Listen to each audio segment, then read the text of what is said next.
ના આમાં નાખો ને તો આવે. ચેતનભાઈ શું કરો છો? સમોસા ખાવ ભાઈ. એવું છે સહી નીતાબેન હંતાવમાં તમે એવું નો સમોસા ખાઈ એટલે બેઠા બેઠા શરમ લાગે. સમોસા કા સારી વસ્તુ છે. નીતાબેન શું કરો છો? હું ખાઉં છું. હા હમણાં ચેતનભાઈ હું લગ્નના બધા ઓલા નીતાબેનના સ્ટેટસ જોતા હોય ને, નીતાબેન એક નવો ટ્રેન્ડ લાવ્યા છે, સાફા વાળો. મૂકવાનું સ્ટેન્ડ ને સાફા વાળો. હવે બધી સિંગરો સાફા બાંધવા મળ્યા હો, તમને ખબર છે? સાફા વાળો સ્ટેન્ડ હું નથી લાવી, કાઠિયાવાડી સાફા વાળા લાવ્યા છે. હા કે ગમે ને આ બાજુ પ્રોગ્રામ હોય ને એટલે મને બાંધી જાય સાફો, એટલે મને ગમે. પણ હકીકતમાં બહુ મસ્ત લાગો છો તમે સાફો પહેરેલો હોય કાઠિયાવાડી ને. સાફા બોટાદ. હા કાઠિયાવાડી સાફા બોટાદ. પણ નીતા ઈ લાવ્યા છે પણ ઉપડ્યા તમારાથી. તમે પહેરીને તમે વિડીયો મૂકો છો કે નહીં એટલે તમારાથી ઉપડ્યા છે. આ અમારે જેના માલાણી જો ચાલુ શૂટિંગમાં 4-5 સમોસા ખાઈ ગઈ છે, તો હજી ઉલાળી રહી છે અત્યારે. 4 સમોસા ખાઈ ગઈ છે. જો હજી બે ખાધા ત્રીજું છે ખોટું. હા આટલું બધું આટલા બધા સમોસા ખાવા. હા ભૂખ લાગી હતી અત્યારે બ્રેક પડ્યો ખાઈ. હા જો મિત્રો શૂટિંગમાં નાસ્તો કરવાનો બ્રેક પડ્યો છે. શૂટિંગમાં અમારે નાસ્તાનો બ્રેક પડતો હોય એટલે અમે જમવા આવ્યા છીએ. જો અહીંયા કેમેરો સાઈડમાં, કેમેરામાં 2.5 લાખનો કેમેરો સાઈડમાં પડ્યો છે અને આઈન પર નાસ્તાનો પ્રોગ્રામ હાલે છે. ભાવનગરના ફિલ્ડ ગાર્ડન.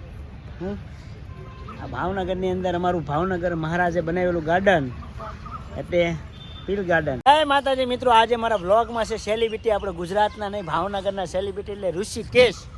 ઋષિકેશભાઈ કેમ છો? મજામાં? મજામાં. અને હું ઋષિકેશ નથી, મારું નામ છે ઋષિભાઈ. હા અને જો આ બીજા સેલિબ્રિટી છે હરિભાઈ આર્મી. હરિકેશ એક ઋષિકેશ એક હરિકેશ અને આનું નામ છે જીતકેશ. જય માતાજી મિત્રો, કેમ છો બધા? મજામાં. આજે તમે આ વહુ લાડી જેવા કપડા પહેરે છે, દુલ્હન જેવા. કેમ હું આજ છે? હું આજ બસ અમે આજે શૂટિંગમાં આવ્યા છીએ. આજે મારા શૂટિંગનો બીજી વાર શૂટિંગમાં આવી છું અને અત્યારે ધીમે ધીમે આવતા જઈએ છીએ. અને એ શૂટિંગમાં લાવવા માટે અમારા વિક્રમભાઈ પણ મને સપોર્ટ કરે છે અને હજી એની હાલત એના સપોર્ટના કારણે હું અહીંયા પહોંચી છું. તો એમને તમે સપોર્ટ કરજો, લાઈક કરજો, સબસ્ક્રાઇબ કરજો. એવું છે. પહેલા શૂટિંગ તમારું હતું કઈ જગ્યા પર હતું? બોરતળાવ અને ફિલ્ડ ગાર્ડનમાં અહીંયા જ હતું. જ્યાં અમે આજે બીજી વાર અમે અહીંયા જ શૂટિંગમાં આવ્યા છીએ. એવું છે એમને. આજે તમે બહુ રૂપાળા લાગો છો. તમારા ગાલના ઓલા ડિમ્પલ તો બતાવો. હા ડિમ્પલ.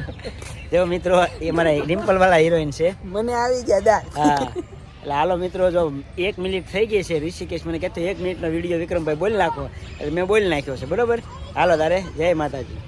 જય માતાજી મિત્રો આ એક એવી રમત છે કે આની અંદર બુદ્ધિનું કામ ન હાલે. આને છે ને તાકાતની જરૂર નથી, આમાં દિમાગની જરૂર હોય છે. અને અમારા ભાવનગરની અંદર બોટ તળાવમાં આ રમત રમાતી હોય છે. તો આ રમતનું નામ શું છે મને જરાક કોમેન્ટમાં કહી દેજો તમે મિત્રો. હાલો, કોમેન્ટની રાહ જોઈશું તમારા બધાની. તો મિત્રો જુઓ, ઘણા ટાઈમ પછી આજ પાછા ફરીવાર મીતાબેન ભેગા થયા છે. તો મીતાબેન ખરેખર બહુ વ્યસ્ત હોય છે એટલે મીતાબેન આજે જો તમે હમણાં મેં તમને બતાવ્યા હતા ચોલીમાં, હવે જો આ એનો રેગ્યુલર કપડાં છે અને આમાં મીતાબેન લાગે એમ એકદમ ઓફિસર હોય ને એવું લાગે છે. આમ જો વિક્રમભાઈ છે ને એટલું મીઠું બોલે છે ને કે ઓલું સેણા ગાડું હોય જીંજરા એની માથે ચડાઈ દે. બોલો શું કરવું આમનું? ના મિતાબેન આમ જોવો તો તમે કપડામાં લાગે જ છે ઓલા સરકારી નોકરીયાત હોય ને બેન, ઈ ટાઈપના લાગે છે. સરકારી નોકરી વાળાને હાઈટ કેટલી હોય ને મારી કેટલી સિસ્ટમ બધા જોઈએ જ છે. એવું કઈ નહીં, હાઈટ થી કઈ નથી હોતું.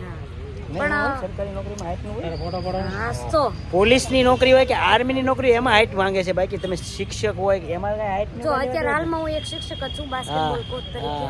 હાઈટ ઉપરથી જ નહીં લાગે પણ ખરેખર હું બાસ્કેટબોલ કોચ અને નહીં. પણ એ વાત ક્લિયર કરો કે હાઈટની જરૂર બધી નોકરીમાં નથી. સરકારી નોકરી નાના માણસને ને હાઈટમાં જોઈ લે છે. પણ એ વાત તમારી 100% સાચી. પણ હું ત્યાં સમજુ છું ત્યાં હું જીવનમાં જો કે મારી ગેમ એવી હતી બાસ્કેટબોલ, એમાં તો હાઈટ મારા બહુ જરૂર પણ ન વધી એનો મને કોઈ અફસોસ નથી. આમાં નહીં તો આમાં લડવું એને મિતાબેન પણ ટેલેન્ટેડ એટલા છે ને હાઈટની કઈ જરૂર નથી. એનો ટેલેન્ટ બાંગો મારી લેવાનો. હાલો મિતાબેન પાછા ફરીવાર તમે શૂટિંગ નું કામ હું આગળ ચલાવી રહી. હા ચલાવો. ચેતનભાઈ ને થોડીક રજા આપી છે. અને હજી મિત્રો અત્યારે દુલ્હન તૈયાર થવા ગઈ છે. અત્યારે વાગે છે 6 અને આનો સીન તો જે આવ્યો જ નથી. અને દુલ્હન તૈયાર થાય તારાનો સીન આવશે. હાલો તારે